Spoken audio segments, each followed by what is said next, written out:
A gente já conhece. Começou. Por favor, Raquel. Olá. Olá, boa Boa tarde. tarde. Muito boa tarde, Raquel. Boa tarde, Cláudio. Tudo bom? Eu sou a Raquel Tudo ótimo. Canto. Aqui é o nosso programa número 6, do Fiel da Balança. Estamos aqui com o nosso médico psicanalista Alexandre Valverde. Psiquiatra. Médico psiquiatra Alexandre Valverde e o advogado Cláudio Oliva. E hoje o nosso entrevistado, então, é o doutor Alexandre Valverde, médico psiquiatra pela Universidade Federal de São Paulo, mestre em filosofia pela Sorbonne de Paris, pesquisador, empresário, escritor, palestrante, roteirista, entre inúmeras atividades aí que o Alexandre faz.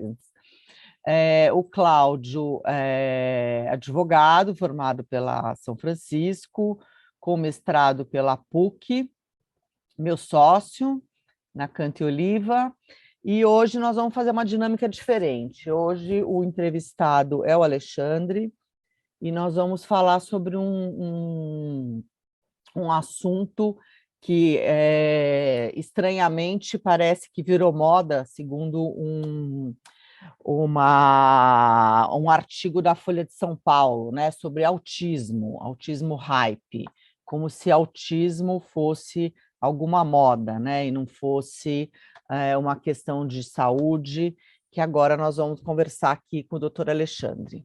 Né, Ale? Isso, sim, agradeço de novo a ocasião da gente fazer essa gravação.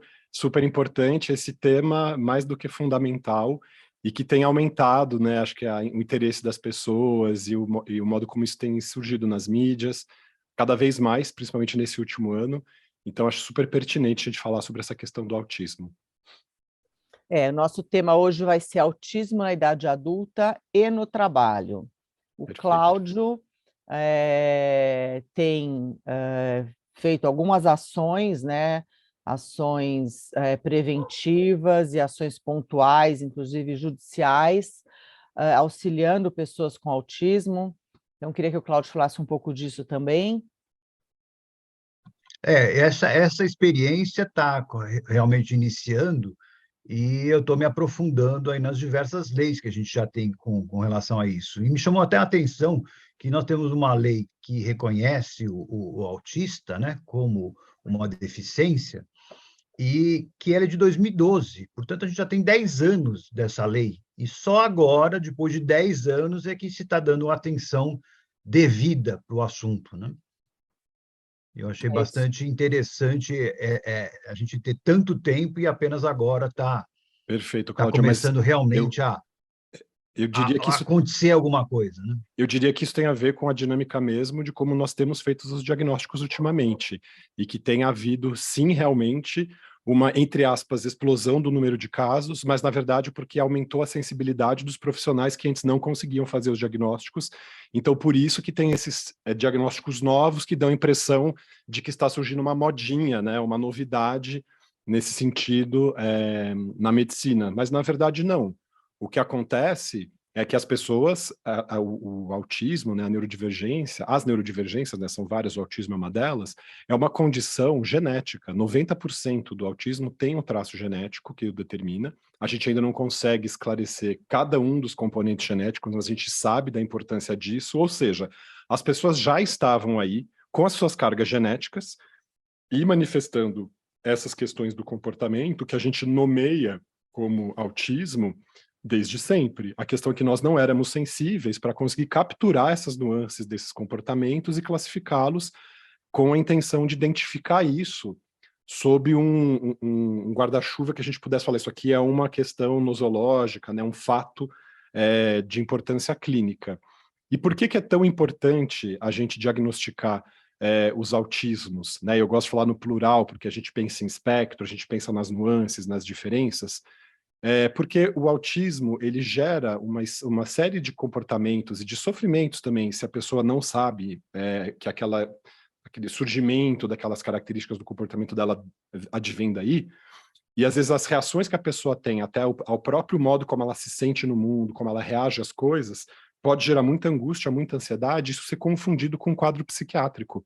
Então é importantíssimo que as pessoas do espectro autista se reconheçam como tal, entendam quais são as suas características, para que elas evitem passar no psiquiatra e receber o diagnóstico de bipolaridade, de esquizofrenia, de depressão, quando na verdade elas têm alterações do comportamento que são ligadas à simples sensibilidade, né, ao modo como elas estão postas no mundo, e que isso é tão específico e tão nuançado e cheio de detalhes que dá a impressão de uma síndrome psiquiátrica, mas não é, né? Então, lembrando que o autismo, a gente pode chamar, né, essa questão de uma série de nomes, né? Atualmente tem-se o nome do transtorno do espectro autista, que eu também não gosto, porque eu não gosto da palavra transtorno, eu prefiro que a gente fale condição do espectro autista, né? Que acho que uma condição, ela aponta o quê, né? Um modo de você ser, um modo de você se comportar, de você reagir, que advém de um funcionamento cerebral específico.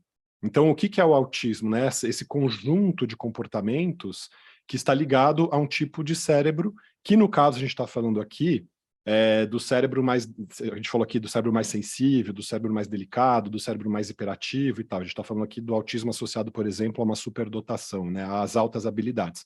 Mas você pode ter o autismo também numa situação de deficiência intelectual. Por isso que a gente fala que o autismo é uma condição espectral. Então, nesse sentido, ele pode gerar uma série de características do comportamento da pessoa que não caracterizam uma doença em si, porque não é algo que você possa transformar com uma medicação, com um tratamento. Você tem que compreender essas características, esse conjunto do seu comportamento, entender que eles advêm dessa fonte que é o autismo, né, vamos dizer assim, e a melhor maneira de lidar com isso é reconhecer essas questões e evitar os sofrimentos vindouros daí. Então, a gente está numa fase muito interessante, eu acho que essa crítica que surge, dizendo que é a doença da moda agora, é um pouco uma incompreensão do fato de que as entidades nosológicas, né, elas estão aí no mundo, a gente tem mais ou menos sensibilidade para reconhecê-las, e a gente nem está falando aqui de uma entidade nosológica, a gente não está falando de uma doença, a gente está falando de uma condição, mas que se não é devidamente avaliada, entendida e compreendida como tal, gera confusão, inclusive, na cena clínica. E aí, hoje a gente tem o quê? 7% da população estima-se que seja pertencente ao espectro. Pode ser que esse número seja muito maior. À medida que a gente vai mudando a nossa sensibilidade, de repente a gente vai aumentar esse número. 20 anos atrás, a gente considerava que era 0,5%, depois 1%, depois 2%. Hoje a gente fala 7%, né? Onde vai para isso? Na hora que a gente conseguir ter clareza de qual é o ponto de corte ali em que eu estou vendo aquela população que está dentro daquela condição. Então, à medida que os nossos esforços, as nossas sensibilidades forem ficando mais minuciosos, mais precisos, mais a gente vai fazer diagnóstico. Então, não é doença da moda. É só uma questão, na verdade, muito humildemente, a medicina tem que baixar a sua cabeça e reconhecer que ela não tinha capacidade de fazer esses diagnósticos antes e está fazendo agora. E não só a medicina tem que ser humilde nesse sentido, as pessoas que estão observando esse fenômeno acontecer também deveriam ser mais humildes, não é coisa que a gente observa por aí, né? Agora, então, a gente Excelente, pode com afastar de certeza. cara a ideia de que é uma doença. Então, não tem patologia aí no caso. Não tem. Isso não quer dizer que a pessoa do espectro autista não tenha também lá suas comorbidades. Uma pessoa autista também faz uma depressão, uma pessoa autista também faz um quadro de ansiedade. 70% das pessoas do espectro autista também tem o TDAH, né, o transtorno de déficit de atenção. Então você também tem as manifestações que aparecem nas pessoas do espectro, só que num quadro muito diferente, porque são pessoas que, pela sua especificidade, tem uma hiperresposta afetiva, tem a questão da hipersensibilidade sensorial, a gente já vai falar sobre isso. Então, tudo isso dá um colorido para o quadro, que a gente chama de patoplastia, que faz com que o quadro seja muito diferente do que de uma pessoa normotípica. E aí a aparência desse sofrimento pode confundir ali o profissional desavisado e ficar caracterizado como um transtorno bipolar, algo nessa linha. Mas é importante dizer que a condição autista em si, ela não é a doença. Agora, a depressão no autismo, sim, a ansiedade, como em qualquer outra situação. Mas é muito importante a gente fazer essa distinção, porque muitas vezes eu percebo muito isso, assim, eu tenho feito muito diagnóstico de pacientes adultos, jovens, adolescentes, pessoas às vezes com 50 anos, 60 anos, 70 anos de idade recebendo o diagnóstico de autismo pela primeira vez. E a pessoa fala, nossa, doutor, então é por isso que eu sou assim, muito emotivo, muito sensível, meio esquisito. As pessoas meio que me davam uma colher de chá porque sabiam que era estranho, mas não entendiam o nome disso, ficou muito emocionadas e tal. E são pessoas que passaram a vida se escondendo, fingindo para si mesmas que não estavam sofrendo, fingindo para as outras pessoas, escamoteando os próprios sintomas, né, os próprios sinais, vamos falar assim, e vivendo uma vida se colocando, a pessoa já por si só já tem uma tendência a se isolar pelo próprio autismo, né? Mas acho que tem um rechaço social da incompreensão dessas pessoas que agravava essa situação ainda mais. Então, poder diagnosticar essa situação, esse quadro, não importa em que idade, é libertador para as pessoas. Eu tenho observado muito uma mudança muito positiva. No primeiro momento, uma reação inicial de espanto, porque as pessoas tendem a misturar o autismo com retardo mental, né, com a deficiência intelectual. É muito comum. A primeira coisa, mas doutor, eu não sou assim, pera um pouquinho. A pessoa fica assustada achando que a gente está passando assim uma condenação para uma doença gravíssima que vai debilitar a pessoa para sempre, assim. E aí quando a pessoa entende que na verdade não é isso, que eu só estou trazendo para ela um nome que tem um denominador comum ali que equaliza, né, a situação dela com de outras pessoas do espectro autista, a gente também vai falar sobre isso, a pessoa começa a se acalmar, e aí ela entende que todo aquele sofrimento que ela não sabia nomear, que ela não sabia reconhecer, é aquilo que eu estou apontando. Eu não estou apontando para alguma coisa pior, eu não estou apontando para uma derrocada da vida dela, para um prognóstico terrível. Pelo contrário. E a apropriação e o reconhecimento dessas nuances, que muitas vezes tem a ver com fragilidades, com questões de hipersensibilidade e tal, fazem toda a diferença na vida dessa pessoa, né? Ô, Alexandre, então deixa eu aproveitar esse gancho Uhum, que você... Então, eu vou te colocar duas questões aí por dentro disso favor. que você está falando. Então, dentro dessa sua narrativa, os autistas não são iguais, né? Uhum, sim. Os autistas não são Há iguais. Então, tantos autistas, assim, há tantos autismos quanto são os autistas, vamos dizer assim, né? O autismo é uma condição que tem a ver com um grau de dificuldade de sociabilização em algum âmbito da vida, seja ele social, de trabalho, emocional, sexual, afetivo, e uma questão do estabelecimento de rotinas e padrões de comportamento que acabam se tornando mais fixos, mais rígidos e que geram muita ansiedade e angústia caso a pessoa não consiga realizá-los. Esses dois elementos, que são elementos que atravessam a vida de muitas pessoas, são os únicos elementos que a gente usa inicialmente para falar assim, opa, essa pessoa aqui pode ser do espectro. Aí depois a gente vai para uma outra camada de observação, que é perceber a questão da hiperreatividade afetiva, da hipersensibilidade sensorial ou da hipercapacidade cognitiva. Hiper ou hipo, tá? A gente pode ter as duas situações. Então... mas por que a gente tem, de um lado, aqueles autistas clássicos, né, que a gente via nos filmes, né, na década de 80, Perfeito. Da criança girando o prato, daquelas crianças que têm dificuldades com fala, e na outra ponta, superdotados, como o Elon Musk, o o Elon Bill Musk, Gates, como o Bill Gates, figura dessa linha. como figuras nessa linha. Uhum. Então, assim, o que separa essas pessoas, né? E por que essas pessoas mais nessa ponta dos hiperdotados, você já me colocou uma classificação de neurodivergentes, né? Não sei se eu estou falando errado, se Isso, não perfeito, é só isso eu, mesmo. né? Quer dizer, eu sei que Exatamente. você já usou essa palavra, você já me falou de neurodivergentes, que é uma palavra que, inclusive, eu acho que ela é menos pejorativa, né? Quando Perfeito. você usa o neurodivergente. Queria que você falasse um pouco disso para a gente. Tá Só para ótimo. completar essa sua pergunta, eu tenho assim uma sensação que nesse espectro tem um ponto em que a pessoa tem aquela característica de estar fora do mundo, né? Então, que era aquilo que a gente via nos anos 80, como a Raquel falou, e teve um ponto de virada em que começaram a aparecer outros, assim, mais leves, né? Que a pessoa consegue se manter dentro da realidade, né? Não se fecha, né? Como se fosse um esquizofrênico. E é isso também eu tenho essa dúvida, quer dizer, qual é esse ponto de inflexão no estudo? Tá ótimo. É interessante colocar essa questão. Eu vou aproveitar para explicar a origem do termo autismo, porque ela fala um pouco disso, né? A palavra autismo vem do grego auto, né, que significa si, né, si mesmo, né, como a palavra self em inglês ou a palavra ipso em latim, né?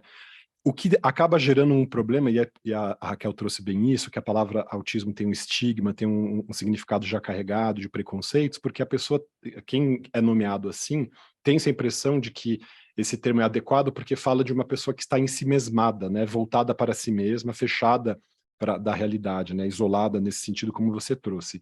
O que é um problema bastante sério nesse sentido da compreensão do que é o autismo, porque muitas pessoas, sim, podem se fechar na maneira de expressarem o próprio sofrimento ou o modo como estão sendo estimuladas, mas são pessoas, na verdade, que são excessivamente estimuladas. Então, quando a gente vai conversar com pessoas do espectro autista, as pessoas falam, eu não sei por que vocês acham que a gente é fechado, encerrado em si, ou desconectado do mundo, quando é o oposto, nós somos extremamente invadidos, a gente é muito sensível, a gente recebe demais as coisas. Encontrar uma pessoa e conversar com alguém não é simplesmente ouvir o tom de voz daquela pessoa, vem um monte de informações, e esse excesso de informações, a pessoa retém a resposta que ela poderia ter naquele momento, e aquilo pode parecer essa contenção que a pessoa fica se balançando, fica tentando se controlar, fazendo steaming e tal. Nesse sentido, quem olha de fora falar, aquela pessoa ali em si mesmada, ela não se relaciona, ela está fechada para o outro, mas na verdade é o contrário. Então, a palavra neurodivergência, ela é mais generosa nesse sentido, essa expressão, porque ela não está carregada desses preconceitos, é uma palavra que tem sido usada ultimamente, inclusive pelas pessoas da comunidade autista, o que é bastante interessante, porque a tendência é a gente acabar usando cada vez mais essa palavra, só que a palavra neurodivergência, ela abarca uma série de outros fenômenos dentro do qual o autismo se encontra. Então, a neurodivergência é um grande guarda-chuva, vamos falar assim, e aí dentro da neurodivergência você tem o autismo, você tem o déficit de atenção e hiperatividade, você tem a dislexia, você tem a descalculia, você tem uma série de outras questões estruturais neurológicas que vão estar presentes ali, inclusive as altas habilidades. Então, é interessante que a gente entenda que são dois fenômenos paralelos, né? A superdotação, as altas habilidades, são uma condição. O autismo é uma outra condição e elas se interseccionam. Mas não necessariamente você precisa ter uma pessoa com altas habilidades e autismo, e não necessariamente uma pessoa autista tem altas habilidades. Você pode ter a situação em que isso não se produz. Por isso que eu falo, o autismo é uma condição, é uma condição que revela um comportamento ligado a um funcionamento cerebral específico. Se esse comportamento cerebral é de hiperfuncionamento ou hipofuncionamento, cada história vai ser lá a sua história. E você pode ter regiões do cérebro hiperfuncionantes e regiões hipofuncionantes, e o conjunto dessa orquestração da hiperfunção auditiva, da hipofunção visual, da hiperfunção reativa, da hipofunção do controle motor, quer dizer, cada pessoa vai lá ter o seu cérebro da sua maneira. Você vai ter um autismo diferente. Então, se a gente conseguir entender que o cérebro, ele é como se fosse uma árvore, né? Ele tem aquela estrutura toda ramificada, e cada tufo, né? Cada galho, né? Cada parte da copa da árvore é uma parte do nosso córtex cerebral. Cada pessoa tem o seu galho à sua maneira. Tem pessoas que têm um galho da visão maior que o galho da audição, o galho da fala maior que o galho da escuta. Cada um tem lá seu jeito de ser. E aí essas diferenças é que vão dar essas nuances que a gente vai observar no comportamento. E aí, por exemplo, a gente já pode falar aqui das questões de hipersensibilidade, né? Então, uma questão muito comum no autismo é a hipersensibilidade sensorial auditiva, né, com a questão da misofonia, que é essa sensibilidade, essa irritabilidade com excesso de ruídos, pessoas que conversam ao mesmo tempo, televisão ligada, a gente conversando, passarinho cantando, cachorro latindo, você vai ficando tonto com aquilo tudo. Quer dizer, são pessoas que têm dificuldade de se manter concentradas em ambientes ruidosos, apesar de fazerem o hiperfoco por serem do espectro. Então, isso fala do quê? Dessa hipersensibilidade auditiva. Uma pessoa que não tem essa hipersensibilidade auditiva vai olhar para uma pessoa autista e vai falar, nossa, como você é exagerado, ai, nem tá fazendo tanto barulho assim, para de reclamar. Nossa, por que você tapou o ouvido aqui, essa ambulância, como você é fresco? Uhum. A ambulância só passou aqui, você já pôs a mão na orelha, tá com essa frescura, ai, você não aguenta fogo de artifício? Sabe assim, começa a criticar isso porque para aquela pessoa, a régua dela é estabelecida num outro patamar. E a pessoa autista vive a vida inteira sofrendo rechaço porque ela é vista como exagerada, como histérica, como sensível demais, fresca demais. Então, a gente tem que ter essa clareza, essa sensibilidade de que cada pessoa tem ali a sua parametrização de sensibilidade. Isso pede para a gente um cuidado para com o outro, uma noção de alteridade muito grande. E aí a gente já pode pensar aqui até na questão do ambiente de trabalho, Cláudio, quando a gente está falando isso, né? Quando eu estou pensando numa pessoa com hipersensibilidade sensorial auditiva, Eu estou pensando numa pessoa que trabalha num escritório, num open space. O open space é super moderninho, vamos trabalhar todo mundo se vendo, se enxergando. Para uma pessoa do espectro é um pesadelo. Porque a pessoa fica ouvindo barulho de um monte de gente, vendo gente passar, tirando a atenção dela o tempo inteiro, um monte de estímulo visual, aquela luz branca que incomoda pessoas do espectro também pelo excesso de luminosidade, e aí a pessoa rende menos no trabalho, não consegue se concentrar, e aí muitas vezes ela pode ter um prejuízo nas entregas e ser assim considerada pouco produtiva e ser demitida, e você está demitindo uma pessoa, por exemplo, que tem uma superdotação.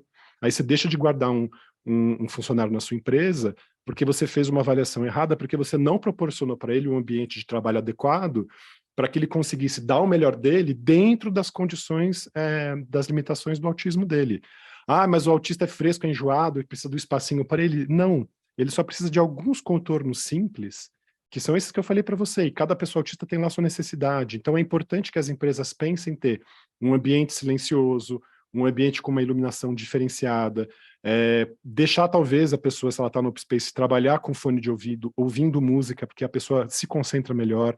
Então tem algumas nuances que são interessantes que as empresas fiquem sensíveis para melhorar o ambiente do trabalho nesse sentido. E isso é tão importante, de novo eu vou insistir aqui nessa questão da hipersensibilidade sensorial, porque ela é um atravessamento que vai demonstrando assim, em várias etapas todas as dificuldades que uma pessoa do espectro pode viver. A simples exposição a ruídos excessivos, a esse tipo de barulho, né, desorganizado e tal, pode levar a um quadro de esgotamento, que a gente chama pelas palavras em inglês shutdown e meltdown, né, que é o colapso emocional da pessoa específica do espectro. A pessoa pode chegar em casa quase como se ela estivesse deprimida, sem energia para trabalhar, com vontade de chorar, irritadiça. E aí a gente vai falar, nossa, a pessoa tem uma depressão crônica. Não, na verdade ela tem uma resposta excessiva, ela tem um colapso emocional, ela tem um meltdown, ou um shutdown, né? Ou a pessoa explode ou a pessoa se fecha, por causa desse excesso de estimulação sensorial. Só que isso é tão importante que tem um prejuízo claro, flagrante, na concentração, na capacidade de entrega, e de novo, aí a pessoa vai procurar ajuda, você é bipolar, você está deprimido, vai dar remédio e não melhora, porque o que vai melhorar essa pessoa é evitar essa exposição sensorial excessiva, não dar remédio para ela tomar. Então, por isso que eu insisto nessa questão, é muito importante que as pessoas aprendam a diferenciar isso e tenham esse diagnóstico para evitar esse tipo de confusão. Agora, me veio à cabeça a situação da pessoa que fala, eu estou com síndrome do pânico, né? E me ocorreu isso, quer dizer, a pessoa pode estar simplesmente com uma hipersensibilidade e chegar num ponto que ele realmente fica em pânico, né? O coração começa a bater mais forte, né? Pode, sem dúvida. E, além do mais, tem uma questão específica que a pessoa do espectro autista já tem uma sensibilidade de performance social mais aguçada ali, né? Ela tem uma hiperresponsividade ali, um receio de não saber se comportar, de errar, de não entender a dinâmica social, isso já gerar uma ansiedade suplementar para essa pessoa, sem dúvida. E esse negócio, por exemplo, das empresas terem esse controle de performance anual, né, para a pessoa ganhar bônus e etc., eu imagino que para uma pessoa com essa sensibilidade deve ser uma coisa horrorosa, né? Horrível. Não, isso é uma coisa sabida, e não só pessoas do espectro no sentido estrito, mas mesmo pessoas com altas habilidades que não sejam completamente do espectro, tenham só alguns traços, também são pessoas extremamente suscetíveis à crítica, a ponto de isso gerar também um colapso emocional. E então é muito interessante pensar isso, assim, como que é essa dinâmica das devolutivas, dos feedbacks na empresa, que se não consideram esse tipo de hipersensibilidade à crítica, que inclusive faz parte do critério diagnóstico, tá, de pessoas do espectro, de pessoas com altas habilidades, você pode estar ali literalmente fazendo uma tortura psicológica, mesmo sem saber, porque o simples fato de se impor ali aquela questão e não saber colocar isso com cuidado, e a pessoa não sabendo que é do espectro e não sabendo que ela é hiperreativa, aquilo pode tomar uma dimensão vulto que a pessoa prefere sair do trabalho. E sai frustrada, né? Aquela história clássica também da pessoa que, vamos dizer assim, você tem a questão do assédio, né? Assédio moral. Então, tem a pessoa que é o sádico e o que, vamos dizer assim, ele é o masoquista, né? Nessa relação. E ele, na verdade, não é o masoquista, na verdade, ele pode estar com essa situação, né?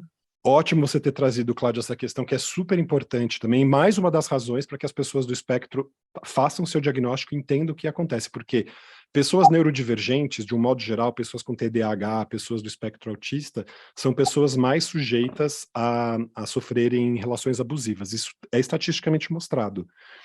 Porque são pessoas que, pela própria índole, têm dificuldade de entender nuances como ironia, como maldade, como desprezo. Elas não entendem por que as outras pessoas são maldosas, por que as outras pessoas fazem jogo duplo, por que as pessoas são oblíquas. Então, são pessoas que ficam mais à mercê de situações abusivas, sejam no ambiente de trabalho, sejam no ambiente, né, da vida pessoal. E isso é uma coisa super importante, inclusive isso faz parte dos critérios diagnósticos. A gente pergunta para a pessoa, como é que você reage à piada? Você é a última pessoa que ri? Você pergunta para os outros explicarem as piadas? Porque essa dificuldade de entender as ironias, elas acontecem desde esse nível mais bobinho, né, de não entender uma piada, mas acontece no nível mais profundo quando a pessoa está sendo ali claramente abusada, numa situação de uma assimetria de poder ali e sujeita nessa situação, e ela não faz isso por masoquismo, ela não faz isso porque ela gosta de sofrer, ela faz isso porque ela não consegue sequer perceber que ela está no enredo abusivo. Então, isso também é uma outra questão que eu trabalho muito com meus pacientes logo depois que a gente faz o diagnóstico, que é perceber essas nuances e começar a pensar em estratégias para evitar essas relações abusivas. Super interessante se ter trazido. E as empresas estão atentas para isso? Será que estão? Eu acredito que não. Né, Não. encontrar esses enredos dessas relações abusivas, entender se essas pessoas que estão sendo abusadas no ambiente de trabalho, excessivamente demandadas, se elas são do espectro, se elas estão se assujeitando a esse tipo de situação por temor de se colocarem, por não saberem se defender. Se elas não sabem que elas são do espectro, elas sequer vão começar a se defender. Então, daí esse trabalho de formiga inicial, da gente já começar falando, olha, aqui é o começo de tudo, reconheça esse lugar e a partir daqui você começa a se proteger. O sujeito também começa a ver o mundo sempre como uma ameaça para ele, né? Sim, E sim, também por isso ele se fecha. mas isso, Cláudio, mas é porque esse rechaço, vamos lembrar que o adulto autista, ele foi uma criança autista, ele já nasceu assim. Então ele sofreu esses rechaços sociais desde a infância, né, com as diferenças, as nuances do comportamento, tudo isso gerou ao longo da vida, assim, ele tentava brincar na escolinha, as crianças ali falavam, não quero brincar com você, você é chato, você não brinca das coisas que a gente brinca, você fala difícil, e a pessoa tem essa experiência de que toda tentativa que ela quiser de aproximação social, ela vai receber um balde de água fria. No fim das contas, é gato escaldado, a pessoa não quer mais sofrer, só que isso dispara gatilhos de ansiedade muito intensos. E ainda uma outra coisa que é importante, pessoas do espectro autista costumam ter uma memória muito aguda, uma memória de evocação muito precisa, a pessoa consegue se lembrar de cheiros, de texturas, de roupas que as pessoas estavam usando, de cores do dia, sabe assim? Então, todas essas experiências significativamente importantes para a pessoa, então essas situações que sejam traumáticas dessas relações de trabalho ou na escola, são revividas com muita intensidade. Então, isso também explica esse ensimesmamento das pessoas do espectro. E quanto mais cedo a gente puder fazer esse diagnóstico, mais a gente cuida disso, mais a gente evita o surgimento e o estabelecimento desses gatilhos que desencadeiam essas reações de ansiedade. Quer fazer Raquel, outra pergunta, Raquel? Porque eu tenho muita pergunta aqui para fazer. Então, eu queria pegar esse gancho, Ale, o seguinte, bom, então duas coisas, como que nós chegamos a um diagnóstico de autismo? Uhum. E você tinha dito aí numa das suas falas que o autismo, né, geralmente ele está associado a questões, ele vem como comorbidades, né? Não sei se eu podem acontecer comorbidades no autismo, isso. Comorbidade. O autismo é um pano de fundo, né, porque ele é uma questão estrutural, a pessoa é desse jeito, e sobre essa questão aparecem os outros quadros psiquiátricos. Né, de depressão, TDAH e tal. Isso. Se você consegue, fazendo o caminho inverso, ou seja, a pessoa que aparentemente ela tem o TDAH, que ela tem o diagnóstico de TDAH, o diagnóstico de depressão, você consegue fazer esse caminho inverso para chegar no autismo. Perfeito. E qual é o médico mais indicado, né? Quer dizer, porque você consegue um psiquiatra ou um neurologista conseguiria fazer esse diagnóstico? E a partir de que idade você já consegue fazer o diagnóstico? Maravilha. Geralmente, quem acaba fazendo o diagnóstico de autismo nas pessoas são os pediatras, né? Quando o pediatra é bem preparado, bem atento, vai percebendo a questão da evolução da criança desde pequenininha, já percebe isso. Os neurologistas, afinal, o autismo é uma questão neuroestrutural, né? Então eles são os profissionais que a seara é deles, vamos dizer assim, e os psiquiatras justamente por isso que você falou, porque tem essas questões dessas comorbidades, a gente lida com, às vezes a primeira coisa que vem é uma queixa de depressão, aí você começa a olhar para a pessoa e vai desconstruindo isso e chega no autismo dela. Então, hoje, Raquel, todos os meus pacientes novos que chegam no meu consultório, desde a primeira consulta eu já estou atento a sinais do autismo. Se eu percebo alguma coisa ali, eu já puxo o fiozinho e venho trazendo, porque para mim é super importante já ter essa distinção inicial se a pessoa é normotípica ou neurodivergente. Isso é uma coisa que eu estabeleci na minha prática médica há menos de um ano, Raquel. Lembrando que eu sou uma pessoa do espectro, eu fiz o diagnóstico meu faz pouco menos de um ano, foi em novembro do ano passado, e eu sou médico psiquiatra, filho de psiquiatra, sobrinho de psiquiatra, eu fui genro de psiquiatra, quer dizer, não faltou psiquiatra na minha família para me observar e ninguém nunca tinha visto isso. As pessoas E reparavam. nem pediatra, né? E nem o meu pediatra você também, Exatamente. E nem as pessoas da minha faculdade, eu passei pela maior faculdade de medicina do país. Então, essas coisas, porque é muito difícil justamente fazer esse diagnóstico, ainda mais numa situação muito sutil. E ainda mais quando tem a questão das altas habilidades, porque isso é uma questão, até aproveitando, Cláudio, na pergunta que você tinha feito, eu vou aproveitar que eu tinha esquecido de falar sobre isso. Quando a pessoa tem altas habilidades, ela aprende, pela inteligência dela, a escamotear mais facilmente os sintomas do autismo, então ele não fica tão visível assim. E isso é uma das questões que a minha própria neuropsicóloga falou assim, Ale, olhando você, eu não diria que você é do espectro, mas aí depois respondendo, os questionários aparecem as coisas todas, é no limite mesmo, mas é porque eu acabei aprendendo desde muito cedo, pela minha inteligência, assim, isso aqui passa mais fácil do que aquilo, então deixa eu me comportar assim que eu vou ser mais bem aceito, e fui me enfiando na sociedade, fui vivendo. E acabei inculcando isso em mim, esses comportamentos estão enraizados e tal. Então, essa é uma pergunta que eu queria fazer para você, desculpa te interromper. Por favor. Não sei se você quer concluir. Por favor, por favor. Pode então, fazer. a pergunta seria a seguinte, se a gente olhar pelo lado patronal, ou olhar até pelo lado do juiz, que vai ter contato com esse tipo de situação, vem sempre uma pergunta, e voltamos naquela questão da moda, né, citada pelo jornalista, de que, espera um pouquinho, mas se a pessoa já vem com esse problema até os seus 40, 50 anos, vamos dizer assim, e ele já desenvolveu mecanismos para compensar isso, ele não estaria fora dessa situação de deficiência? Não, exatamente, porque isso é um desgaste emocional assim, enorme. Quando a gente percebe o quanto a gente faz essa camuflagem, né, que a gente usa a palavra em inglês masking, né, esse mascaramento, quando a gente percebe, eu estou fazendo um mascaramento aqui para disfarçar essa minha ansiedade social, e eu começo a ver a energia que eu gasto com isso, eu vejo quanto isso é debilitante, Cláudio. Então eu fico percebendo, assim, agora eu volto, por exemplo, aí eu fico lembrando, um dia tal, eu lembro quando a gente ia no barzinho, e que eu entrava no barzinho, via aquela multidão, e eu começava a me sentir agitado, eu não entendia o que era aquilo, aí eu achava que era uma espécie de excitação, porque eu estava indo no barzinho, mas depois, agora, pensando lá atrás, eu falo, nossa, mas é por causa daquela hipersensibilidade sensorial. A gente tem um gasto de energia para ficar se mantendo dentro de uma aparência normotípica que é muito grande, assim, e isso debilita muito, consome muito do nosso tempo. E antes, por mais que eu estivesse adaptado, Cláudio, eu percebo, e a minha história, eu posso falar do meu caso, mas posso falar de casos de pacientes também, o quanto foi organizador para mim entender essas questões da minha sensibilidade sensorial, entender a minha predisposição para essa irritação, essa questão do desgaste pelo excesso de excitação, e me proteger nesse sentido. Então eu comecei a apresentar muito menos sinais de ansiedade nesse sentido, e aprendi a controlar muito melhor. Então, hoje, por exemplo, eu não tomo nenhuma medicação, nem mais para TDAH, e eu já tomei 5 remédios diferentes. Então, é uma coisa impressionante pensar nisso. E apesar de ser uma pessoa que quem olhava falava, não, mas olha esse vírus, ele está aí no mundo e tal. É verdade, mas há um custo afetivo muito grande. Então, e aí só voltando para completar aqui a resposta da pergunta da Raquel, em relação a essa questão do diagnóstico, eu acho muito válido o autodiagnóstico. Isso é uma pauta dos ativistas do autismo também, que é interessante. O autodiagnóstico também é válido, eu concordo com isso. Ainda mais nesse mundo agora que as coisas estão hiperconectadas, a gente ouve muita informação, então é super importante. Se a pessoa teve dúvida, procure informação sobre, vá ler sobre, principalmente textos atuais, não vamos ficar lendo coisas antigas, porque os textos a gente vai voltar nesse assunto. A gente vai falar sobre isso, extremamente preconceituoso. Então, leiam e conheçam principalmente as páginas das próprias pessoas neurodivergentes que falam sobre o próprio autismo, eu acho isso mais interessante, o lugar de fala muito preciso.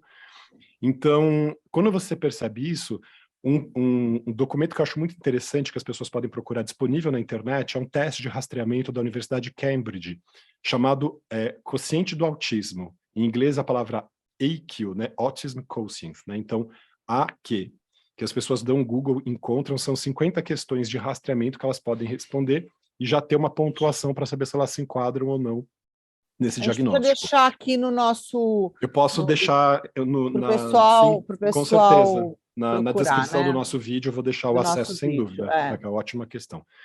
Então, isso é importante.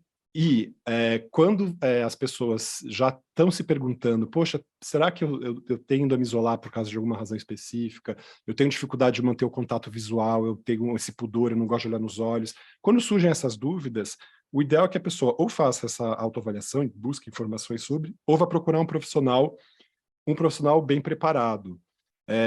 Eu posso dizer, e eu estou falando de mim mesmo, não preciso nem criticar nenhum colega. 2 anos atrás, se as pessoas fossem procurar o Dr. Alexandre Valverde, eu ia comer bola com o autismo das pessoas porque eu não estava sensível. Isso porque eu trabalhei em serviço para pessoas autistas. Mas essa questão de calibrar a régua. Hoje, eu estou com a régua super calibrada. Então, assim, a pessoa falou, primeira coisa ali, eu já pego, opa, vem cá, e já desenrolo aqui e não deixo passar mais isso. Então, é importante que as pessoas busquem os profissionais que estão sensibilizados e qualificados nesse sentido. Eu gosto de dizer para as pessoas neurodivergentes, procurem profissionais neurodivergentes também. É muito difícil um profissional neurotípico ter a sensibilidade para receber e acolher a pessoa neurodivergente como ela precisa, e não minimizar ou tentar reportar aquele sofrimento da pessoa neurodivergente a uma escala que a pessoa conhece. Tipo, não, você está exagerando, isso aqui é uma bobagem. Então, por exemplo, eu tenho pacientes neurodivergentes com, por exemplo, dores crônicas, que são diagnosticadas com fibromialgia, quando na verdade ela tem uma hipersensibilidade à dor que é própria do autismo dela. E se a pessoa não souber dessa condição, ela fica sofrendo, recebendo um diagnóstico e tentando tratar uma coisa que não é. Então, para vocês verem o nível de amplitude que tem essa questão do autismo, quando a gente está falando de hipersensibilidade sensorial, pessoal, a gente está falando de hipersensibilidade auditiva, olfatória, do paladar, do tato, da visão e da propriocepção.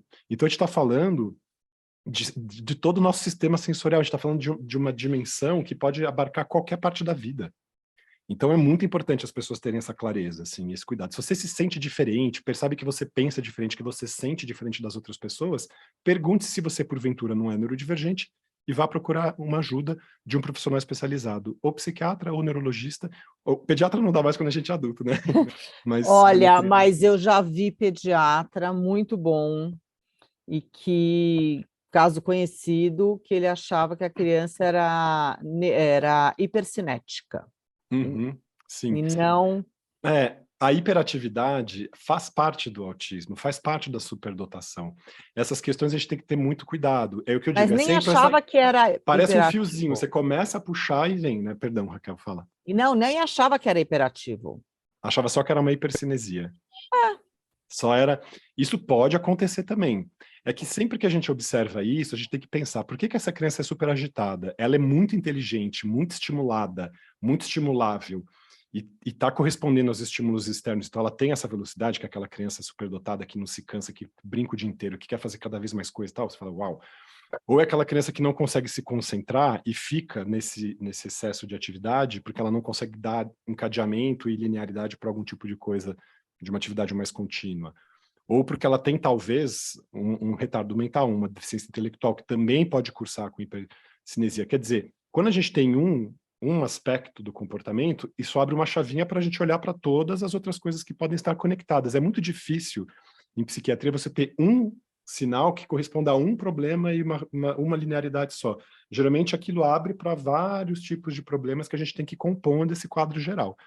Então, e não é uma situação fácil, assim. E por isso que o profissional tem que estar muito atento, muito sensível a isso, e a pessoa que tem essa dúvida também pode buscar informação e ir atrás de entender as características do próprio autismo. Era só um pouquinho, Cláudio, só para voltar na pergunta, que a partir de quando consegue sim, claro. fazer o diagnóstico do autismo? Geralmente, você já consegue, se o profissional for sensível, já dá para perceber algumas nuances desde que a pessoa é um bebê, tá? Essa questão do contato visual, da hipersensibilidade sensorial, apego à rotina, coisas assim. Agora, provavelmente vai começar a ser difundido um exame de fundo de olho, para a gente observar a retina, né? Como você tem essa diferença na estrutura do sistema nervoso central nas pessoas do espectro, o que acontece? Você não tem um aumento necessariamente do número de glóbulos de massa cinzenta, né? De neurônios. Você tem um aumento da massa branca, você tem um aumento da conectividade entre esses neurônios. Então, os normotípicos e os neurodivergentes têm aproximadamente a mesma espessura de massa cinzenta. Só que as pessoas do espectro têm muito mais cabinhos conectando um neurônio no outro. E é isso que dá essa questão da hipersensibilidade, da superinteligência, da capacidade de coordenação, de conexão, de temas aparentemente desconexos que essas pessoas surpreendem a gente mostrando essas conexões, que explica sinestesias, que são características da nossa sensibilidade. Por exemplo, você ouvir um som e ver uma imagem. Então, pessoas do espectro também têm essa possibilidade. Então, como você tem essa mudança do sistema nervoso central, isso também fica expresso na retina. A retina dos nossos olhos são as terminações nervosas dos nossos nervos ópticos que estão ali expostas num ambiente transparente para a gente poder enxergar. Então, sabe-se hoje que há padrões específicos da distribuição dos cones e dos bastonetes na nossa retina que são indicativos de neurodivergência ou não. Então, provavelmente no futuro isso será usado como um exame para fazer essa distinção. Ah, mas a gente vai fazer esse rastreamento para diagnosticar essas pessoas e começar a tratar essas doenças desde criança para evitarem que elas sejam autistas? Não. A gente só vai reconhecer que elas são autistas e cuidar dessas pessoas como essas pessoas precisam ser cuidadas. Uma das temáticas que eu acho muito interessante, Raquel, é que os ativistas do autismo falam muito isso, a gente passa a vida inteira, nós autistas, nos preparando para a gente poder se adaptar ao mundo neurotípico, e os neurotípicos não fazem esforço nenhum para tentar entender os autistas. Ora, tem um desbalanço nisso. Por que eles ficaram com o troféu da normalidade da humanidade e a gente tem que ficar se adaptando a eles e não o contrário? Para uma pessoa neurodivergente, a gente pode olhar uma pessoa normotípica e falar, nossa, a pessoa, em relação a mim, ela é doente, ela faz menos coisas que eu, ela é menos interessada do que eu, ela é menos ativa do que eu. Ela é lenta. Ela é lenta, ela não é concentrada como eu, tenho hiperfoco, não sei o quê. Eu falo, eu sou normal, você é doente. Eu ia começar a dar diagnóstico desse para o mundo inteiro. Então, a gente tem que ter esse cuidado. Cláudio, eu só queria esgotar a questão do diagnóstico, para depois a gente entrar na parte do trabalho, porque senão vai ficar muito confusa aqui a entrevista, entendeu? Vamos esgotar a parte do diagnóstico, daí a gente entra para o trabalho, Perfeito. Pode ser assim? Tá, tudo bem. Vamos. Ficou alguma coisa do diagnóstico ainda, Raquel? Que você não, eu acho que só faltava uma coisa que eu acho que é importante, a gente, seria você esclarecer, né, dar uma noção aqui para a gente, do que é um Asperger, o que é um TEA, né, que é o transtorno do espectro autista, que você falou que você prefere um outro conceito, e o autista clássico. E uma coisa que eu acho que é importante é essa evolução do autismo, né, Ale? Então, quer dizer, até o começo do século XX, né, lá 1920, que quando começou a descobrir o autismo, as primeiras teorias. Perfeito. Da evolução dos anos 80, quando desmonta essa teoria que foi mencionada pelo articulista da Folha. Pelo articulista da Na verdade, Folha. o autismo não mudou. Ele existe aí há muito tempo. Exato. O que mudou foi a capacidade de diagnóstico. Nossa, de observar e de classificar. Perfeito, exatamente isso. Sim, mas o que eu estou querendo dizer é o seguinte... Mas é justamente o modo como a gente enreda isso, né, e o rótulo que a gente dá e o que a gente fixa como importante é que foi mudando também ao longo do tempo. É super interessante essa pergunta. E a forma da conceituação, porque... tinha-se a questão né, no começo do século que foi evoluindo, era a teoria da mãe geladeira. Perfeito. Né? Então, a mãe, Perfeito. Né, para variar, a mãe... Isso sempre essas teorias são... A primeira coisa que dá para falar é que elas são resultado de um machismo estrutural básico, porque ninguém vai fazer teoria sobre o pai ausente, mas a mãe ausente vai tomar porrada pra caramba, né? A mãe fria, a mãe que não abraçou, a mãe que não quis, a mãe que não beijou. Agora, então, quer dizer... Perfeito. Se fosse essa teoria da mãe geladeira, a mãe que tem 3 filhos, os 3 tinham que ser autistas, porque era a mesma mãe para os 3. Exatamente. E que um é autista, os outros não. E o que foi mudando nessa teoria da mãe geladeira e que se chegou... Né, quer dizer, então a pergunta lá do nosso querido articulista, ele vem dizer... Primeiro que ele fala do Winnicott, né, que não sei se ele... Os livros que você me indicou e que eu li, que por sinal acho que depois a gente podia indicar para quem quiser ler. Maravilha. Eu não vi falar dele, mas pode ser que ele tenha alguma teoria a respeito. E essa questão, né? Qual que é o problema, né, da teoria da mãe geladeira? Todos, né? Todos os problemas, sem dúvida. Todos os problemas, sem dúvida. Eu queria só para a gente esgotar isso. Ótimo você ter trazido essa questão, Raquel, por favor. Para a gente depois entrar no tema do nosso, propriamente dito, que é o autismo diagnosticado na idade adulta e a relação dele no trabalho, que é o que a gente vai explorar. Perfeito. Então, pensando nessa questão da origem do nome, da observação como fenômeno clínico e tudo mais, você pontuou bem essa fase mesmo dos anos 20, faz um século, em que o autismo ele foi descrito pelo Kanner, então ele chamava doença de Kanner, que tinha a ver com essa questão das estereotipias motoras, e que a gente estava observando aí, o que hoje a gente chama de autismo de nível 3, que é aquela pessoa que tem um nível de dependência e uma necessidade de apoio e suporte muito maior do que uma pessoa de nível 1, que seria o meu caso, por exemplo, que praticamente passa despercebida e não precisa de suporte.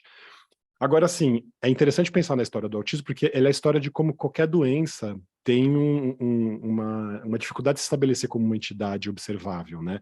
Então, antes a gente pega e fala, não, é esse quadro aqui, só dessas situações mais graves. E como se aquilo fosse algo que surgisse, de repente, do além do nada, né? Tem uma família normal e, bum, pipoca aquele caso mais grave lá no meio. Quando a gente fala que o autismo é uma questão espectral, a gente está falando, inclusive, que ele é um espectro no sentido genético.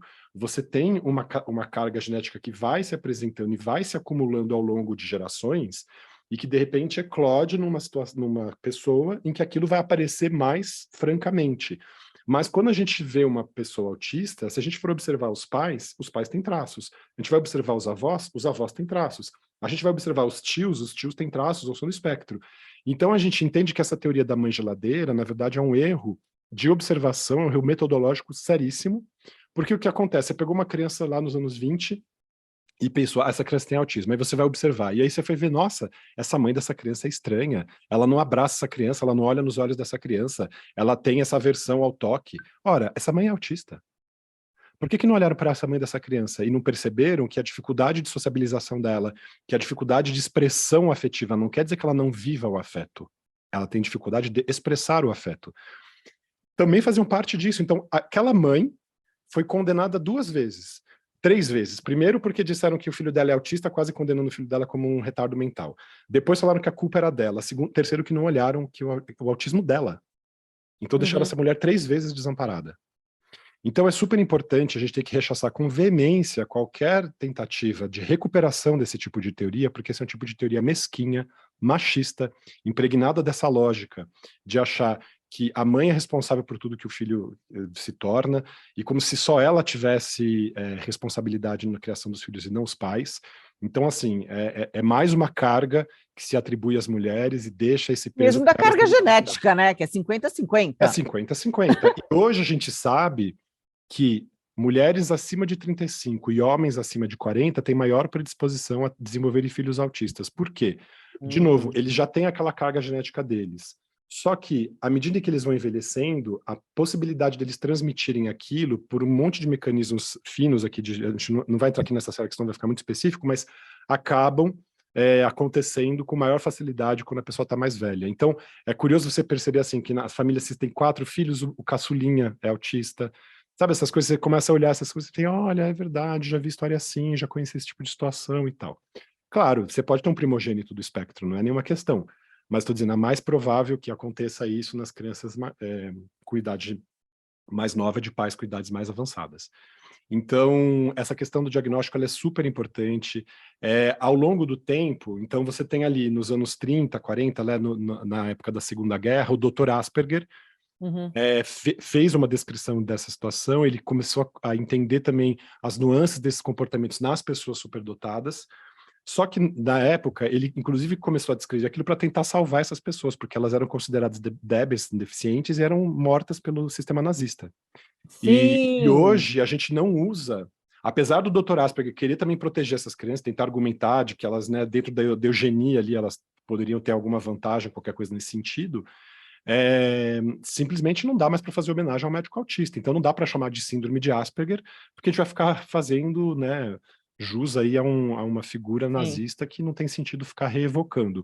Mas o que está dentro do Asperger? O Asperger é o autismo na pessoa com uma superdotação, né, com aspectos muito flagrantes de um hiperfuncionamento cognitivo, da matemática, de qualquer área assim nesse sentido.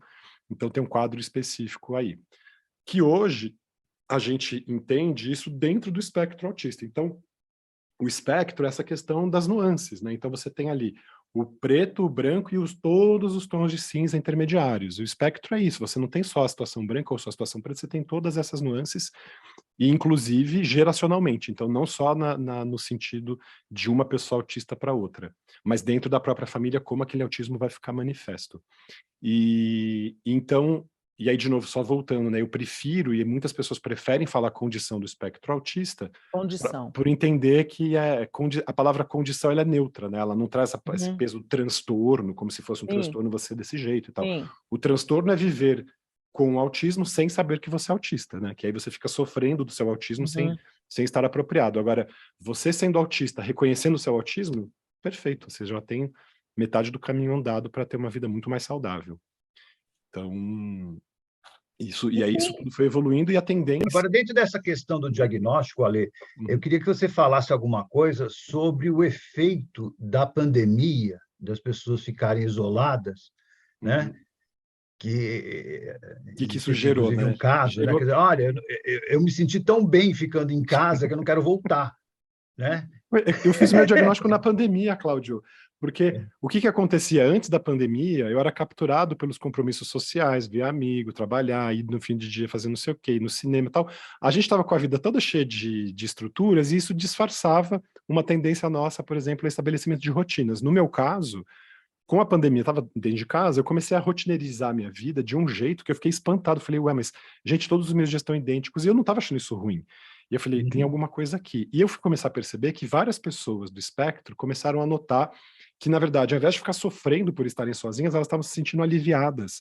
O trabalho remoto para pessoas do espectro, ele é muito vantajoso, porque ele tira toda aquela questão do small talk, ali, da conversinha de sociabilização que pessoas do espectro detestam, de ficar lá, não, tudo bom aí, não sei o que, né? Você fala, não, é objetivo, resolve. Então isso facilitou para pessoas, isso revelou para muitas pessoas. Então, nesse sentido, até as pessoas falarem dessa moda do autismo, é porque a pandemia, felizmente, precipitou essa observação e deixou aparecer esses aspectos que estavam escamoteados pelo cotidiano da nossa vida pré-pandêmica, e isso revelou para a pessoa que ela tinha uma diferença, que ela tinha que lidar com isso e olhar para isso, e elas começaram a fazer o diagnóstico. Então, é uma fase muito interessante, assim, eu acho bonito como cessou esse barulho social que a gente estava no meio deles, aí ficou ali aquela coisa da toada mais específica da pessoa, você começa a ver aquela melodia, você fala, essa música aqui que você está tocando é autista, amigo. Interessantíssimo isso. Agora, uma coisa, Alexandre, é mais comum em homens ou em mulheres, ou independente? Então, isso ainda, acho que a gente não pode ser categórico em relação a isso.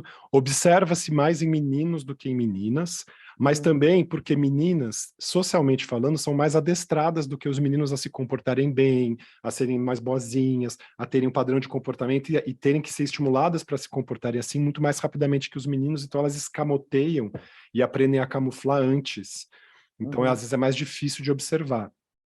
Mas tem uma tendência, sim, do autismo ser mais comum em meninos, mas isso não é uma condição só dos meninos. As pessoas têm uma ideia de que só meninos brancos, muito inteligentes, que são autistas, e não é verdade. Então isso é uma condição que atravessa qualquer li pessoa uma matéria, de qualquer inclusive, etnia, das mulheres negras, né? Uma coisa... Que são muito pouco diagnosticadas, muito pouco. Sim. Agora, eu não entendi muito bem, Ale, essa questão do espectro na herança genética. O que quer dizer isso? É como se, assim, a gente fosse acumulando... Tem um livro, já que vocês estão falando dos livros que são interessantes de ler, vou aproveitar e recomendar um aqui, que é o livro de uma bióloga americana, Temple Grandin, que é uma mulher do espectro autista, bastante conhecida. Esse aqui que você indicou, maravilhoso. O cérebro autista, muito obrigado. Exatamente, esse livro é super interessante. A Temple Grandin, muita gente conhece, tem filme contando a história dela.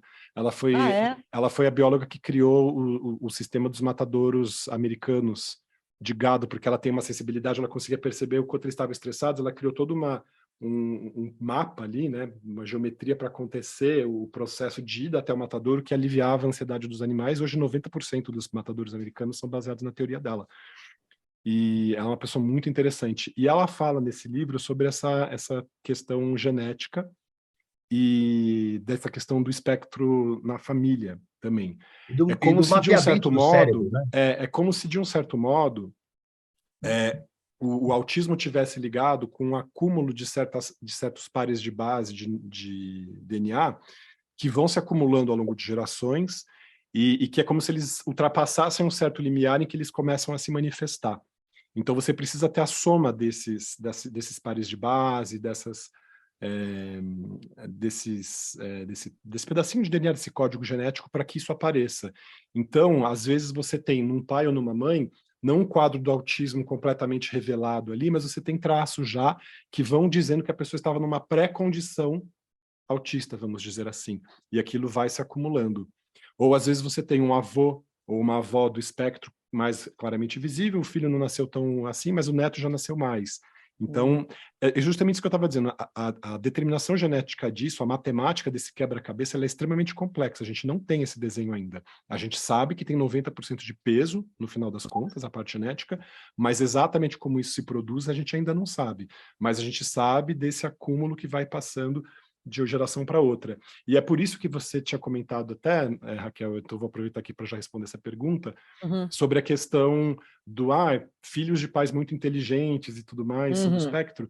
É o que a gente tem observado. Eu tenho, até ousaria dizer aqui, sem nenhum respaldo de pesquisa nem nada disso, mas é uma observação clínica que eu tenho feito, muitas gerações agora, da meninada que tem 20 anos, são filhos de pais que estão aí com seus 50, 40 anos, que se encontraram no ambiente universitário, cujos pais já se encontraram no ambiente universitário. Então, sabe essa coisa assim, de um certo modo, esses lugares sociais, eles foram afunilando essas pessoas com altas habilidades, com grandes capacidades cognitivas, e isso foi se somando ao longo do tempo, essas pessoas foram se reproduzindo e apontando cada vez mais para o alto, nesse sentido das aptidões cognitivas. Então, eu acredito que sim, isso possa ter uma influência. A gente não tem dado oficial em relação a isso, mas é observável na clínica, pelo menos.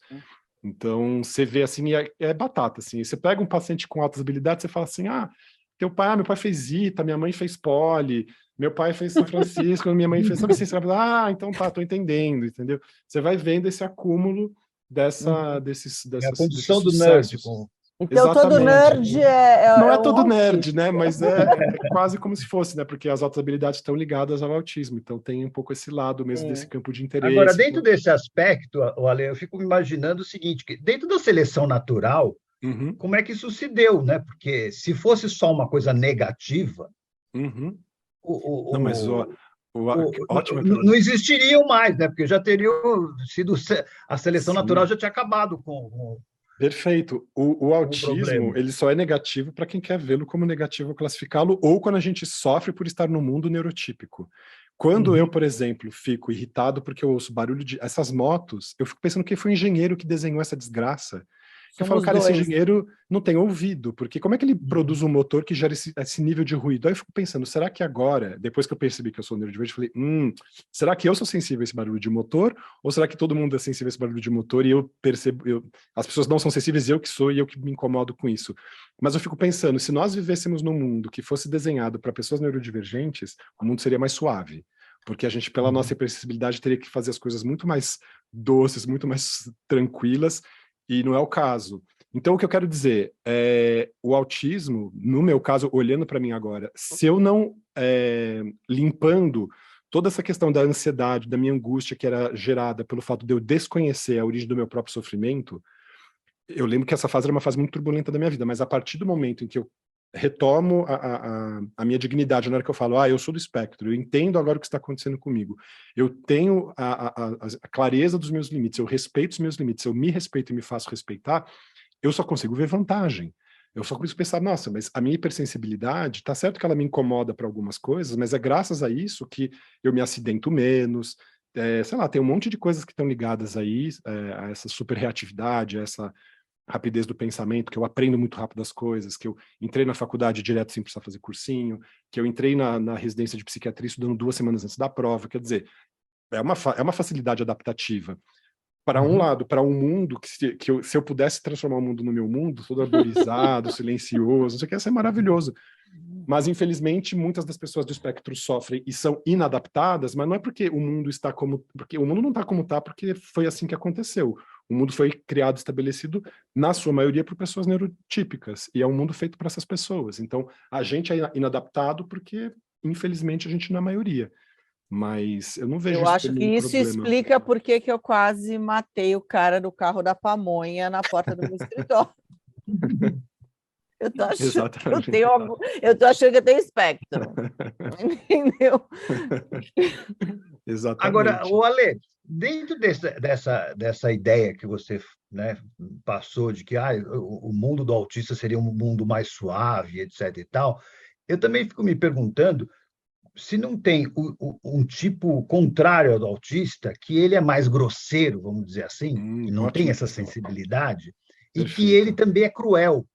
Perfeito. Porque dentro da ideia do primata cruel, sabe? Que ele tem um Perfe- distúrbio, exatamente, Ele é ele tem Perfeito vocês um violento. terem outro tipo trazido de esse ponto. distúrbio. Perfeito vocês terem trazido essa questão, porque sim, a gente tem a impressão de que todo autista é meio nerd, é meio bobinho, é meio ingênuo e tal. E, na verdade, tem uma questão, uma discussão, justamente, que eu acho muito interessante, que é de pensar justamente nas pessoas antissociais, e não no sentido antissocial do tipo, eu não gosto de sociabilizar, antissocial no sentido de perversa, que isso é uma disfunção da sociabilização. A grandiosíssima parte das pessoas do espectro autista sofrem por hiperempatia, porque são hiperempáticas, sentem demais, não sabem como lidar com essa hiperreatividade, tendem a se contrair para evitar a expressão dessa hipersensibilidade afetiva, né? Agora, você tem também a pessoa que tem às vezes, uma dificuldade ou uma incapacidade de empatia.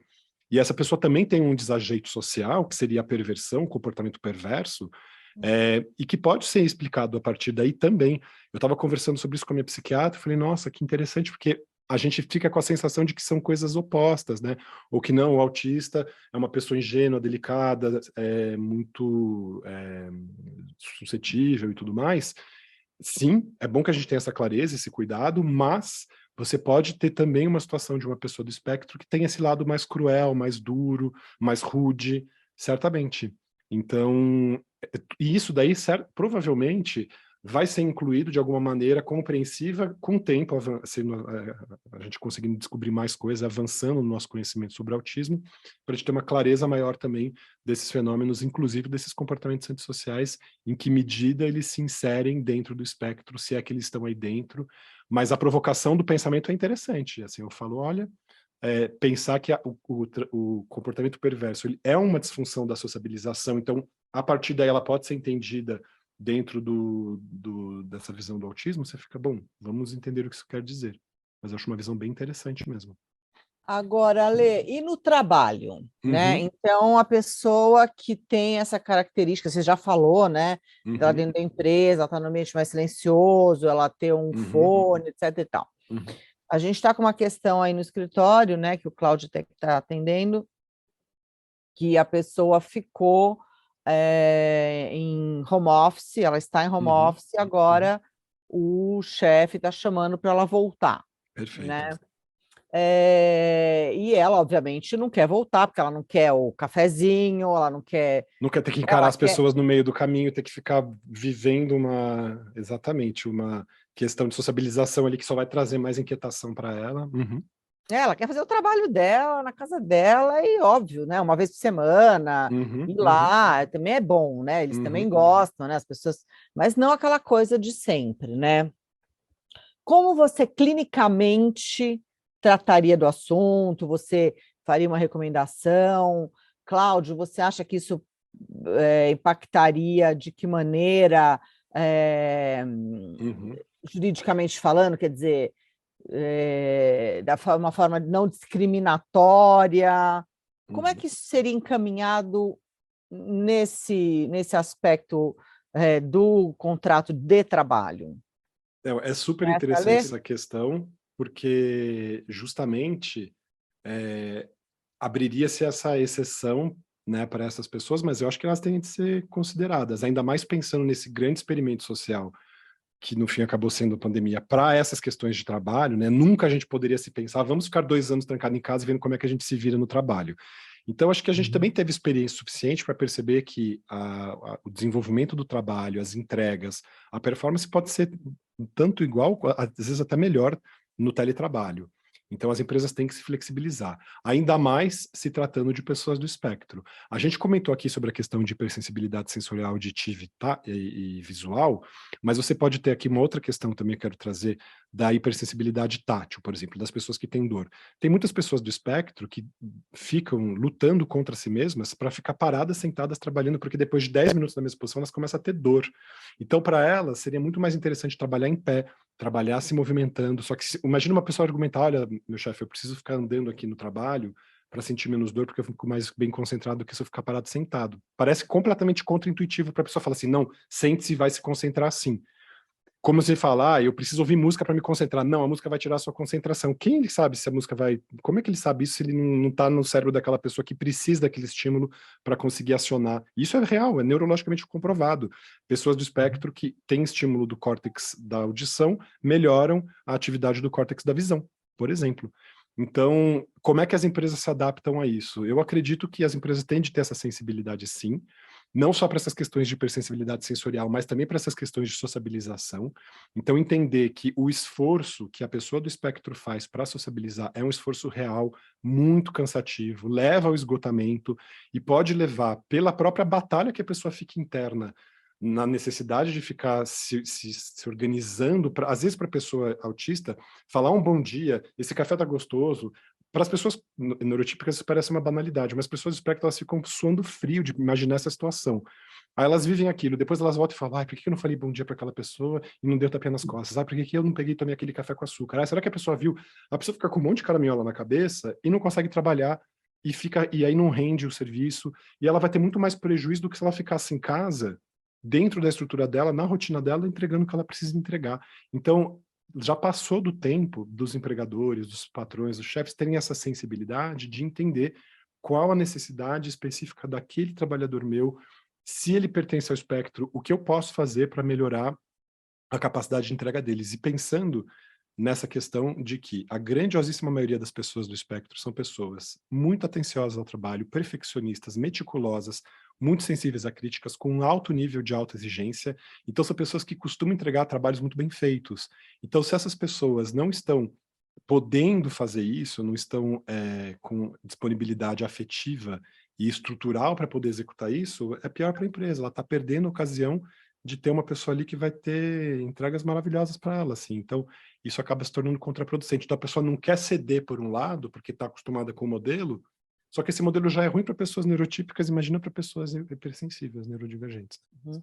E se isso for... Então, duas perguntas aí, né? Para depois passar para o Cláudio. Então, duas perguntas que eu tenho aí. Uma, isso é possível numa prestação de serviços, né? Num contrato de trabalho de serviços. Isso não é possível numa prestação de serviços de indústria, por exemplo. Né? Você não tem como, numa fábrica...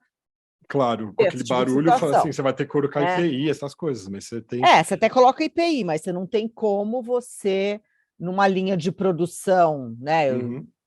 Falar, olha, você tem que, por exemplo, estou imaginando aqui um cliente meu que ele tem uma parte que a pessoa está fazendo uma colocação, né, de equipamentos e a outra ela opera uma máquina, que ela tem que ficar lá 10, 15 minutos. Não tem como ela ficar andando, porque ela tem que operar um painel, por Claro, exemplo. sem dúvida, sem dúvida. Então, quer dizer, mas o que você poderia fazer? Você acha que daí o RH os ou o RHs têm de... médico do trabalho, que eu acho que os RHs não têm, sinceramente, Isso que você está falando, a Raquel. maioria não tem. Né? Quer dizer, então, Perfeito. quem que olharia isso para poder falar, olha, então eu vou pegar a Raquel, que está operando essa máquina aqui, e vou colocá-la, por exemplo, para fazer qualidade. Exatamente. Quer dizer, isso. quem conseguiria fazer isso? Porque Perfeito, Raquel. eu vejo dos RHs, que a Uhum. maioria não é RH, é DP, vamos falar a grande verdade exatamente. aqui, né? O Ai-Lai, entendeu? não vai conseguir. A gente está falando de uma utopia, né, Ale? Perfeito. Não, é o que você está falando. É super importante isso, porque os RHs e os médicos do trabalho, eles deveriam estar sensíveis a essa questão e fazer uma busca ativa das pessoas do espectro nos seus ambientes de trabalho, assim. Só que, infelizmente, não é isso que acontece. Então, o que eu sugeriria já seria pelo menos um primeiro movimento, que seria oferecer dentro desses ambientes palestras psicoeducativas, para que as pessoas, não só quem é responsável pelas contratações, se sensibilizasse, mas às vezes o próprio trabalhador falasse, olha, estou me reconhecendo aqui, vou atrás de informação eu mesmo. E aí, nesse sentido também, voltando para essa questão de como que a gente cria, né, as EPIs numa situação quando a gente não está no chão de fábrica, mas não deixa de ser, viu, Raquel? Por exemplo, eu vou pegar aqui agora na minha mão, ó, tem um dispositivo aqui pequenininho, que é um dispositivo intra-auricular para reduzir sons desagradáveis para pessoas com misofonia ou sensibilidade sensorial acústica. É um EPI, se você for pensar, é um aparelhinho assim, que você coloca e você já tem uma diminuição da irritabilidade ligada a esse excesso de ruídos. O fone de ouvido é uma EPI, no fim das contas.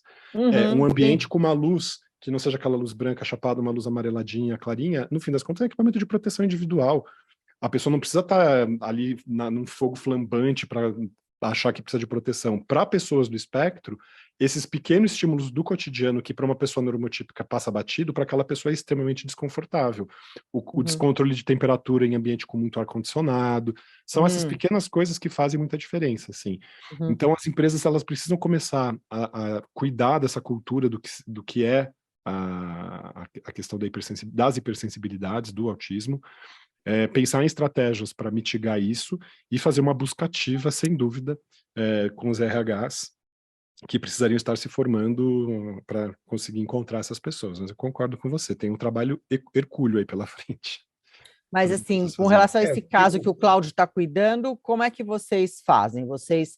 Você daria um atestado sugerindo? Eu tenho como que é orientar, que aí eu tenho que orientar das necessidades específicas da pessoa ou a impossibilidade da pessoa executar a tarefa dela adequadamente nessas circunstâncias, nesse ambiente, e sugerir, então, já que agora é permitido fazer o teletrabalho, a gente entendeu por essa experiência desses últimos 2 anos que isso é possível, que não há desabono porque a pessoa vai continuar trabalhando, talvez ela não vai ter afastamento, horas, então não vai ter afastamento, não vai ter prejuízo para a empresa. Perfeito, ela exatamente. Não vai ter prejuízo para o INSS, é uma readaptação. Não vai É uma readaptação, não tem prejuízo para o erário, né? Não tem prejuízo previdenciário, não tem prejuízo para a empresa, todo mundo se beneficia, a única coisa que muda é aquele chefe que quer ficar ali controlando as coisas, checando ponto, ele não vai ter esse prazer.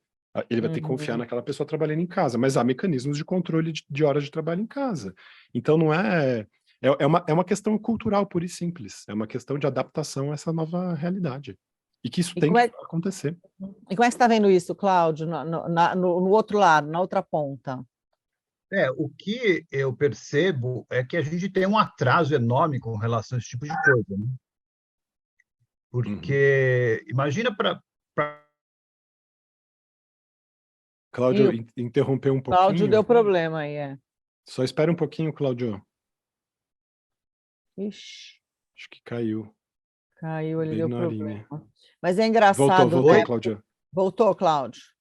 Voltou. Fala desde o começo que a gente perdeu você. Mas eu estava dizendo assim, imaginando quanto o INSS, por exemplo, não economizaria se houvesse uma antecipação com relação a isso. Então, como você estava dizendo, quer dizer, olha, se a pessoa tem um problema de espectro autista e, na verdade, o resto é comorbidade, e se ela se antecipar, tiver o diagnóstico, ela vai evitar as isso. comorbidades, Economia para a empresa e economia para o sistema de saúde social em geral. Perfeito. É que a gente não tem essa e menos pessoas doentes, né? Deprimidas.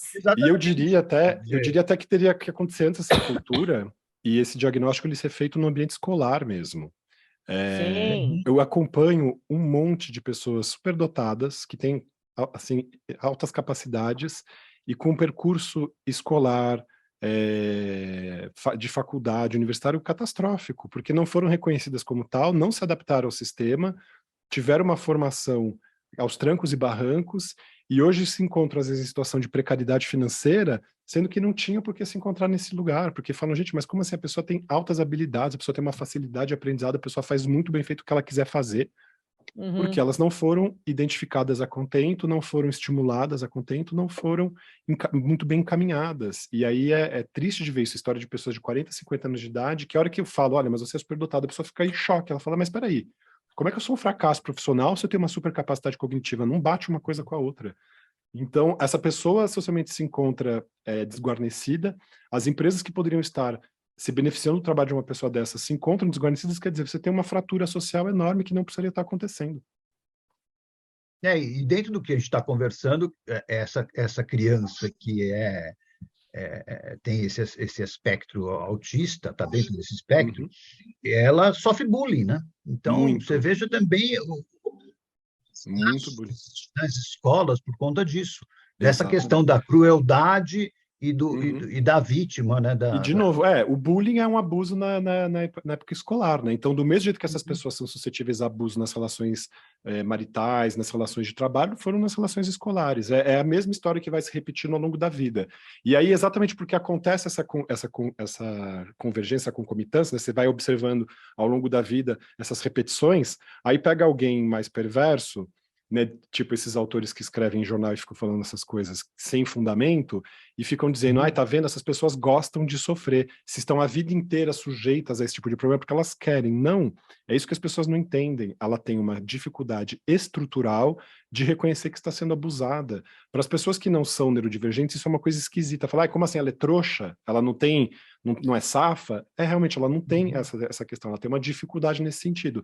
Então, ela, por conta disso, submeteu-se a vida toda a situações de abuso sem conseguir se defender.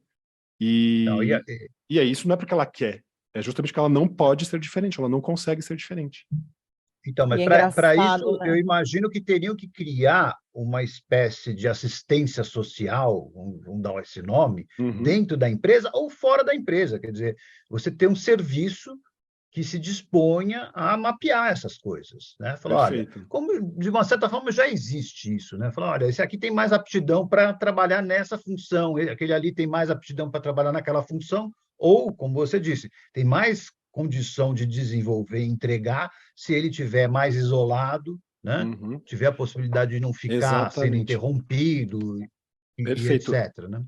Mas isso é interessante, Cláudio, porque isso vai exatamente na contramão do que falou esse jornalista, quando ele fala, esse filósofo, quando ele fala assim, isso é um modismo, é uma nova moda. Não, é o contrário, isso é fundamental, a gente precisa mudar essa cultura e não entender que isso é um adereço, que isso é uma novidade, que isso é uma coisa do momento. Não, a dificuldade que nós tínhamos de reconhecer essa situação gerou problemas reais e gera problemas reais para essas pessoas cotidianamente.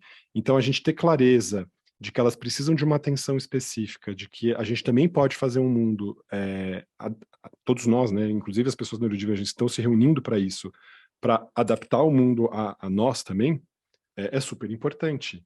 E isso não tem nada a ver com... Porque tem uma mentalidade, além de tudo, que eu vejo, que é uma mentalidade mesquinha. É parecida com aquela história assim, tipo, se eu der seguro-desemprego, né, para as pessoas, vai ter um monte de vagabundo que não vai querer trabalhar. É evidente que você vai ter abuso.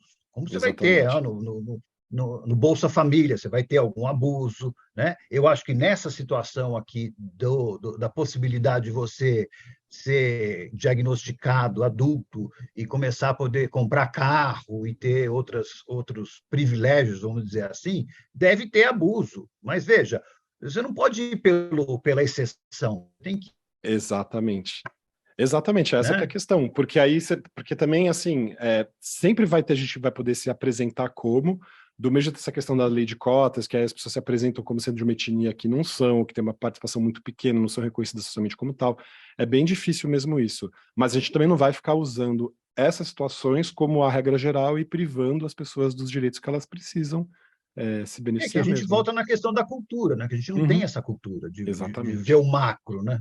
Exatamente. Agora, eu ia pedir só para a gente encerrar também, que já deu a nossa hora aqui, eu tenho um paciente daqui a 5 minutinhos. Vamos, só uma última coisa aqui. Então,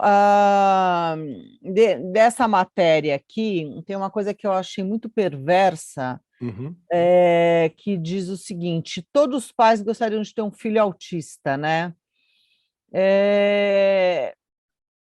Queria que você falasse um pouco desse sofrimento, né, que é para os pais ter um filho autista, quer dizer, a criança autista, como é difícil você ter um filho autista, como é difícil você ver as outras crianças maltratando o seu filho pequeno, excluindo o seu filho não sendo convidado para as festinhas, você não sabendo como vai ser a vida adulta desse seu filho, né?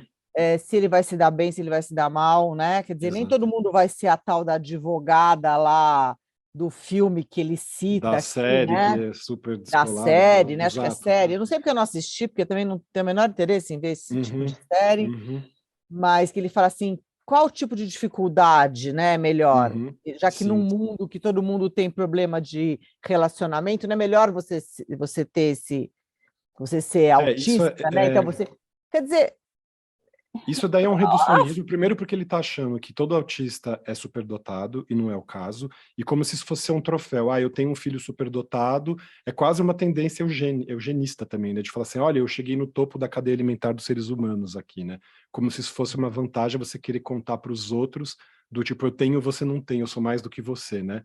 Então, isso é uma tolice, assim, dá um pouco de vergonha, tá, de ler uma coisa nesse sentido, que você fala assim, nossa, a pessoa está nesse lugar, né? Total vergonha. E é um descaso com todas as pessoas, independente de serem superdotadas ou não, porque mesmo na superdotação você pode ter um sofrimento muito grande devido a essas características autistas, mas você tem o autismo nas situações da deficiência intelectual, ou mesmo sem a deficiência intelectual, com muita dificuldade por conta dessa questão das hipersensibilidades. Então, assim, até as famílias conseguirem dar conta e conseguirem criar um ambiente protetivo para essa criança, é uma criança que pode dar muito trabalho, exatamente.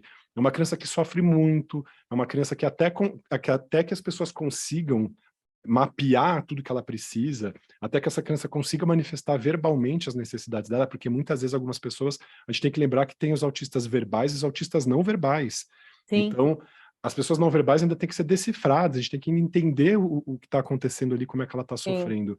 Então, isso para os pais é um trabalho, assim, geralmente, o que eu observo muito quando as crianças têm muita demanda, né, uma pessoa do nível 2, nível 3, as mães geralmente são as que mais se punem, perdem trabalho para ficar cuidando dessa criança, então você tem um prejuízo financeiro para a família que é enorme, você tem uma série de consequências que acontecem ajudante e que isso simplesmente não está sendo considerado por esse tipo de comentário. E aí você fala, que divertidinho você ser diferentinho, sui generis, muito inteligente, que legal, também quero meu filhinho assim. Isso daí só dá clareza do desconhecimento total do que é essa condição, que é uma condição muito diversa, se manifesta de muitas maneiras, e que, como toda condição humana, tem lá as suas belezas, as suas excepcionalidades, as suas características curiosas, assim, vamos dizer assim, estranhas, mas também extravagantes e bonitas e tal, e tem as durezas, como qualquer coisa, nada passa brancas nuvens, né? Assim, nossa, que lindo ser autista, que lindo ser diferente, não. Então, isso daí é um descaso mesmo de alguém que não trabalha com isso, né? Na verdade, alguém que está vendo de fora e faz um comentário porque acha que fazer um comentário ácido vai ser um comentário inteligente, mas a acidez pode ser só estupidez, não inteligência nenhuma nisso, né? Bom, queria agradecer aqui a Lê mais uma vez a sua Maravilha. brilhante explicação, né? Muito obrigado. Sempre profundo, sempre muito profundo. Tem a proposta da gente fazer a continuidade disso, mais pelo lado agora do direito, né? Perfeito. Pegar as leis Podemos fazer um próximo episódio trazendo essas questões, vai ser ótimo, Cláudio. Fiquem conosco para o episódio 7, dissecando a legislação do autismo. E só para fechar, contar que ontem nós tivemos no pronto-socorro, não vou dizer onde, e tinha uma criança que, obviamente, tá, né? Quer dizer, nós percebemos, ele estava com autismo, que tem autismo, esperando na fila lá. E a criança, a mãe lidando super bem. Nossa, fiquei até... E eu falava para o Cláudio, vai falar com a mãe, porque ela tem preferência. E o Cláudio não. E ela não percebia isso, ela não sabia, né? Não, o próprio hospital, um hospital de primeira linha. Exatamente, que não sabe reconhecer essas necessidades. Que não sabe reconhecer. E o menino sentado ali, bonitinho. Mas eu estava vendo a hora que aquele menino ia ter um treco. Porque pequeno, uma criança pequena, devia ter acho que uns 5 anos, 6 anos no máximo. E eu pensando, gente, mas por que não passam essa mãe na frente com essa criança? Mas é isso. O trabalho 11h30 da Raquel. noite. Pô, A gente tem. Então, assim, não é nem moda, porque assim, isso ainda vai se estabelecer como uma necessidade estrutural da sociedade, vai ter muito trabalho pela frente, não é modismo de jeito nenhum.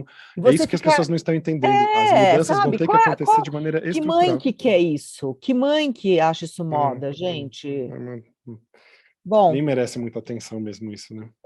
obrigada. Maravilha. Até a nossa próxima Obrigado. conversa. Um grande abraço. Até, Tchau. beijo para Tchau, todo mundo. tchau. Não esquece de deixar o link do exame. Temos esse Perfeito. E dos livro aqui livros. que o nosso professor e médico psiquiatra Alexandre indicou, e temos este outro livro aqui, também. maravilhoso, maravilhoso, também muito Ótimo. legal. Tá bom? Perfeito. Um grande abraço, Maravilha. pessoal. Tchau, Até a gente. próxima. Tchau, Tchau, tchau. tchau.